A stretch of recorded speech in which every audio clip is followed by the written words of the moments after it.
नहमदुहु नसल्ली अला रसूलिहिल करीम अम्मा बाद फ़अऊज़ु बिल्लाहि मिनश्शैतानिर रजीम। मैं एक और नई वीडियो के साथ आपके सामने हाज़िर हूँ और मैं जिस मौजू पर बात कर रहा हूँ वो कि अल्लाह की ज़ात ऐसी गफ़ूरुर रहीम ज़ात है, बख्शने वाली ज़ात है, रहम करने वाली ज़ात है। तो बंदे को भी चाहिए कि अल्लाह रब्बुल इज़्ज़त से मांगे, अल्लाह रब्बुल इज़्ज़त से तौबा इस्तिग़फ़ार करे। जो इंसान ने मासी के अंदर ज़िंदगी गुजारी, अल्लाह रब्बुल इज़्ज़त की नाफरमानी की, अल्लाह के हबीब की नाफरमानी की, तो इंसान को चाहिए कि इंसान अल्लाह रब्बुल इज़्ज़त से माफ़ी मांगे, तौबा इस्तिग़फ़ार करे। वो गफ़ूरुर रहीम ज़ात है, वो बख्शने वाली ज़ात है।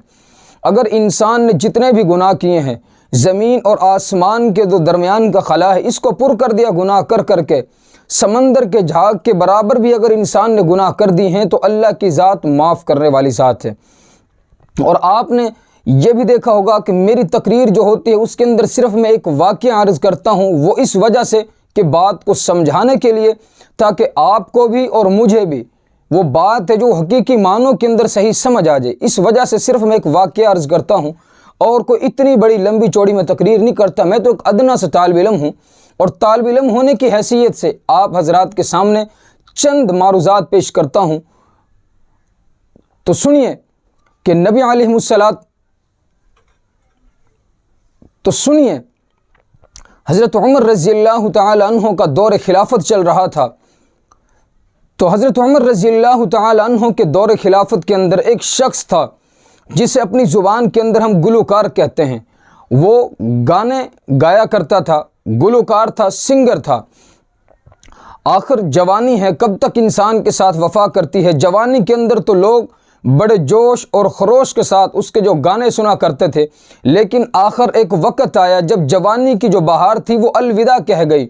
बुढ़ापे को पहुंचा, 80 साल की जब उसकी उम्र हुई, जो उसकी आवाज़ थी, जवानी की जो आवाज़ थी वो कुछ और हुआ करती है, बुढ़ापे की जो आवाज़ थी, जो उसका सुरीलापन था वो ख़त्म हो गया, उसे अलविदा कह गया। अब जब बुढ़ापे की उम्र को पहुंचा, 80 बरस उसकी उम्र हुई, तो अब देखने में क्या आता है, वो गाना गाता है लेकिन उसकी आवाज़ के अंदर वो सुर नहीं था, तो लोग गाना सुनना उसका छोड़ गए। तो इसी तरीके से वो वक़्त आया कि उसके घर के अंदर फ़क्र व फाके पड़ने लगे।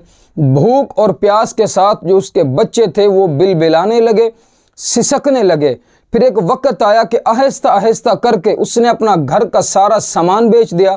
फ़क्र व फाका ने उसके घर के अंदर डेरे डाल लिए। अब जब हर तरीके से वो आजिज़ आगे, कमाने के लायक नहीं रहा, क्योंकि बुढ़ापा है, बुढ़ापे के अंदर क्या कमाएगा, क्या खाएगा। तो जन्नतुल बकी के अंदर जाता है। जन्नतुल बकी के अंदर जाकर झाड़ियों के पीछे बैठकर वो रोता है, दहाड़ता है, अल्लाह रब्बुल इज़्ज़त से लो लगाता है और अल्लाह रब्बुल इज़्ज़त से कहता है कि अल्लाह मैंने तुझसे लो भी लगाई तो किस उम्र के अंदर लगाई और किस वजह से लगाई। रोटे की गरज से मैंने तुझसे लो लगाई। जब मुझ पर जवानी थी, जब मैं अपनी आवाज़ पर नाज किया करता था, उस वक़्त तो मैं तेरे दर पर नहीं आया, उस वक़्त तो मैंने तुझे नहीं पुकारा। लेकिन आज घर के अंदर फ़क्र व फाका ने डेरे डाल लिए हैं, आज मैं तुझसे लो लगाता हूँ, आज मेरी सुन ले।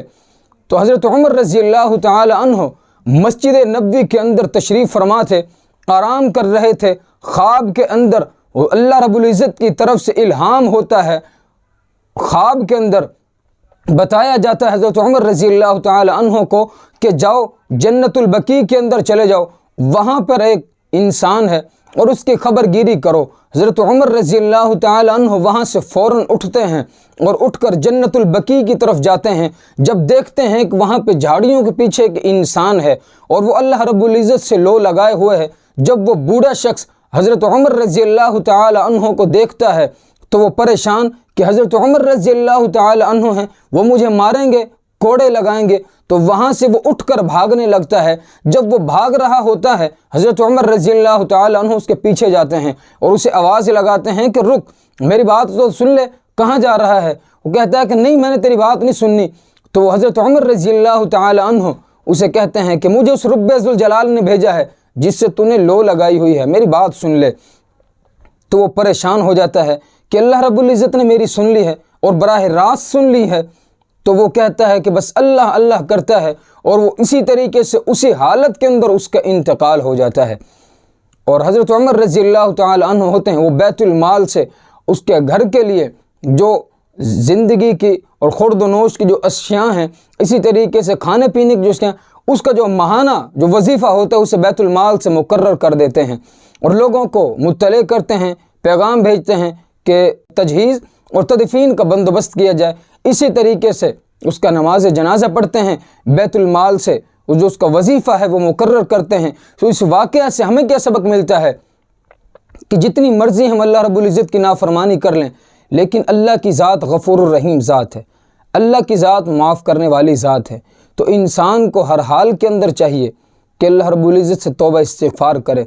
जब आखिरी वक़्त हो, आखिरी पहर हो, आप बिस्तर पर हों, तो इंसान को चाहिए कि जितने भी दिन के अंदर गुनाह किए हैं, अल्लाह रब्बुल इज़्ज़त की नाफरमानी की, अल्लाह के हबीब की नाफरमानी की, तो इंसान को सदके दिल से पक्की और सच्ची इंसान को तौबा करना चाहिए और फिर सोना चाहिए। और ये इंसान है तो ज़ीरो चीज़ है।